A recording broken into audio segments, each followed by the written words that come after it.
what we are talking about, we have to ask ourselves, I'm sure you're wondering, what does art and monuments have to do with the partitioning of Africa? Well, one of the arguments that I make is that the partitioning of Africa is about expanding the territory of Europe, expanding her market base, reconfiguring slavery through the exploitation of African masses, and legalizing the theft of our people and our riches.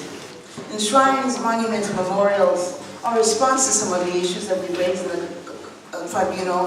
They're creative, they're artistic, they're spiritual, they're psychological, and they're an ultimately political response.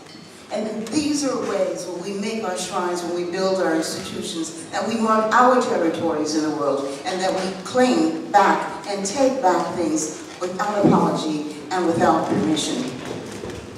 Let me ask you to stop for 1 second, and if you want to close your eyes, tell me, how many of you have walked around the city and seen statues of usually men or women, usually men of European descent? How many of you have done that? How many of you have entered museums dedicated to their history, culture, and their art? How many memorials do you know of? Or maybe you've even visited yourselves that speak to their moments of history. I'm sure you've come up with quite a few images by now. But for those of you of African descent, let me ask you the same thing. How many images have you seen of your own? How many times have you walked down the streets and you've seen images of black men and women who look like you? Empowered black men and women who look like you? How many of you have visited institutions, not unlike this one, that celebrate our culture and our art? And then how many of you have actually visited or even know of any shrines, of any memorials that pay tribute to our powerful and tremendous legacy? I'm sure those numbers are considerably lower. So how does that make you feel? Are you comfortable? Are you insecure about that? Are you questioning your sense of self, your sense of history? I'm sure all of these things have happened, because I know I felt that way. I know our ancestors felt that way. I know our children feel that way when they do not see themselves in the world.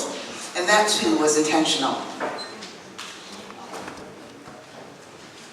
When we do not see ourselves in the world, when we are effaced from the landscape of the world that we are in, we lose out on social and cultural protections. The impact of racism, via the invisibility and visibility of Afro-descendants, creates a series of problems for us. These are points I want the tribunal to understand, that when our collective memory is effaced, we no longer have a sense of who we are. We experience post-traumatic slavery syndrome, where we feel like we're not valued in our societies because our narrative is not integrated into the narratives of other societies, or the societies that we inhabit, the societies that we contribute, the societies who we built, whose infrastructures and buildings, whose streets, oftentimes we as African descendants, as formerly enslaved peoples, have made. So our sense of human security evaporates. But cultural policies are often not put in place to protect the institutionalized memories, the spaces that mark our histories, that talk about who we are. And public spending and social values are also reflected in the built environment.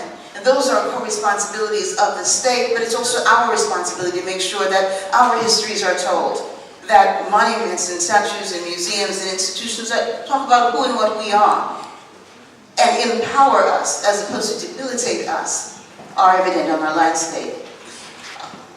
And that the international laws, such as the DPA, are there to protect us as well.